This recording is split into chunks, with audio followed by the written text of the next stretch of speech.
Party Janata Dal United इसका पूर्ण समर्थन करती है, पारदर्शिता का समर्थन करती है। लेकिन कल रात पार्लियामेंट में सब के सब नंगे हो गए और जदयू अब जदयू नहीं रही है, अब वो भाजपा हो चुकी है। अगर वक्त को भी कोई शिकायत है तो वह भी अपील में जा सकता है, उसको भी आजादी मिल गई है। रात लोकसभा में बिल पेश हुआ है, पास हो गया है। अब उसमें पूरी बिल की कॉपी नहीं आई है, सामने आ जाए। जो लोग जदयू को चला रहे हैं वो भाजपा से हाथ मिला लिए हैं। दो तरफा मामला साफ है। अब चलिए, जो सही होगा वही होगा और यही काम नरेंद्र मोदी जी करते हैं। इसलिए जज्बात से अपने को थोड़ा संजीदा बनाइए और वॉल पे लिखने से बेहतर है दिमाग से काम लीजिए। हम तो उनसे कहेंगे कि कड़ा स्टैंड लें।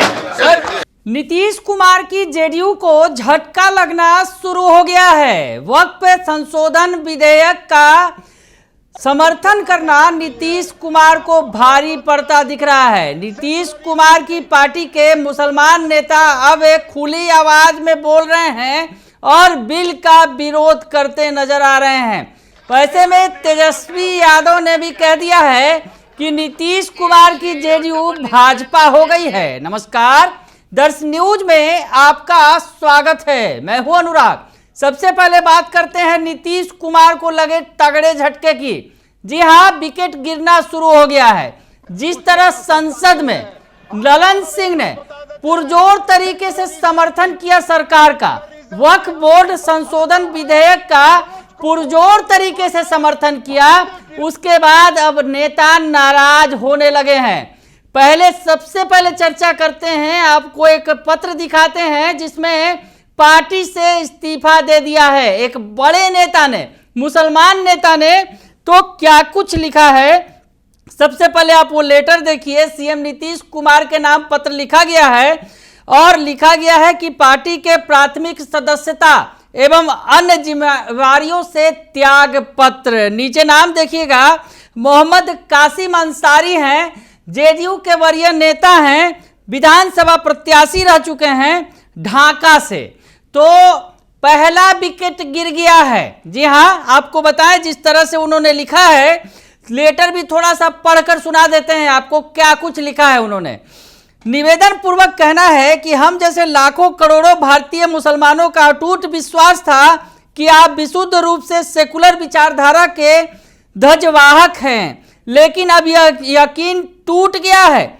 वक्फ बिल संशोधन अधिनियम 2024 के ताल्लुक से जदयू के स्टैंड से हम जैसे लाखों करोड़ों समर्पित भारतीय मुसलमानों एवं कार्यकर्ताओं को गहरा आघात लगा है। हम लोग लोकसभा में श्री ललन सिंह ने जिस तेवर और अंदाज में अपना वक्तव्य दिया और इस बिल का समर्थन किया, उससे काफी मर्माहत हैं। वक्फ बिल हम भारतीय मुसलमानों के विरुद्ध है, हम किसी भी सूरत में इसे स्वीकार नहीं कर सकते।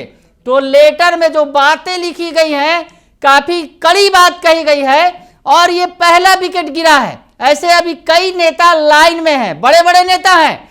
और आपको जो बड़ा बयान आया है इस बीच गुलाम रसूल बलियाबी का, जेडीयू के बड़े नेता हैं, बड़े मुसलमान नेता हैं, वो भी विरोधी सुर में बोल रहे हैं। क्या बोल रहे हैं, उनका बयान भी सुन लीजिए और ध्यान से सुनिए।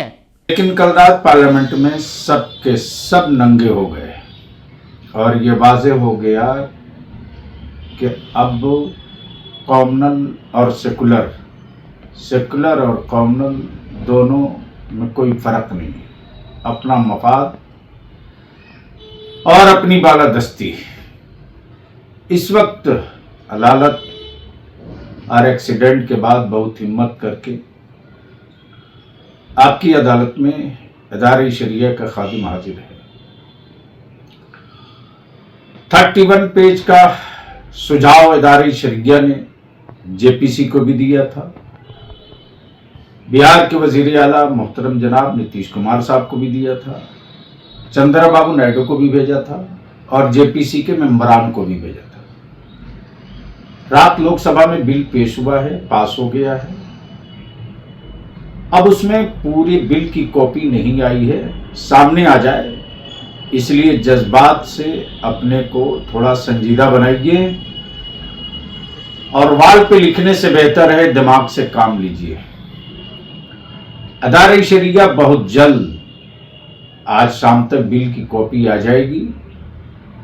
सुप्रीम कोर्ट में जो इदारे शरिया का लीगल सेल है, हाई कोर्ट जहां जहां है, उन सारे अदालतों में जो लीगल सेल है अदारे शरिया का, फिर दानिश्वरों का, उलमाए ज़वील एहतराम का, खानकाहों के सज्जादागान की एक मीटिंग बहुत जल्द होगी और पूरी ताकत के साथ उस वक्त तक इदारे शरिया लड़ेगा अपने उलमा अवाम को लेकर, जब तक के पुख्ता और मुस्तहकम औकाफ के अमलाक के तहफ़्फ़ुज़ की राह में निकलिए। तो गुलाम रसूल बलियाबी ने भी टेढ़ा रास्ता अपना लिया है, चुनौती देते नजर आ रहे हैं, बैठक करेंगे और उसके बाद फैसला होगा। उसके पहले गुलाम गौस ने भी बार बार इसकी मुखालफत की है। उनका कहना है कि वक्फ बोर्ड संशोधन विधेयक किसी भी कीमत पर मंजूर नहीं है। आखिरी वक्त तक वो कह रहे थे कि मोदी जी इसे वापस ले लीजिए, नहीं तो आने वाले समय में बहुत बवाल होगा। तो ऐसे में लगातार जो है लंबी फेरहिस्त है। आपने गुलाम रसूल बलियाबी का बयान सुना, गुलाम गौस के तेवर तो पहले देख ही रहे हैं लगातार, और इस्तीफा आ गया है। इस बीच नेता प्रतिपक्ष तेजस्वी यादव ने भी इस सवाल के जवाब में कि नीतीश कुमार ने वक्फ बोर्ड संशोधन विधेयक का समर्थन किया है, तो तेजस्वी यादव ने कह दिया कि नीतीश कुमार की जेडीयू बीजेपी हो गई है। क्या कुछ कह रहे हैं नेता प्रतिपक्ष तेजस्वी यादव, उनका बयान भी सुन लीजिए। जदयू अब जदयू नहीं रही है, अब वो भाजपा हो चुकी है। जो लोग जदयू को चला रहे हैं वो भाजपा से हाथ मिला लिए हैं, और जो समाजवादी लोग बचे हैं जदयू में, जो धर्मनिरपेक्षता को मानने वाले लोग हैं, हम तो उनसे कहेंगे कि कड़ा स्टैंड लें।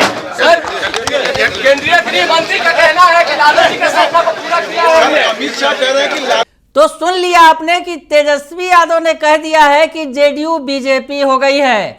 यानी अब क्या होगा, सबसे बड़ा सवाल। जिस तरह से अब जेडीयू के मुसलमान नेता बिदकने लगे हैं, पार्टी से पहला विकेट गिर गया है, कई नेता लाइन में हैं। आपको बताएं कि गुलाम गौस पिछले दिनों लालू यादव से मिलने उनके आवास पर भी गए थे, तो चर्चा तेज हो गई थी। आगे क्या होगा बड़ा सवाल है, क्योंकि जिस तरह से नीतीश कुमार की पार्टी के कई बड़े मुसलमान नेताओं के सुर जो है वो तल्ख दिख रहे हैं वक्फ बोर्ड संशोधन विधेयक के समर्थन के बाद। अब आगे आगे देखिए होता है क्या, लेकिन जिस तरह से अब गाड़ी आगे बढ़ रही है और नीतीश कुमार जो इस समय चुनाव है, अब 2025 में बिहार विधानसभा चुनाव होने हैं इसी साल, और ऐसे में अब झटके पर झटके लगने शुरू हो गए हैं।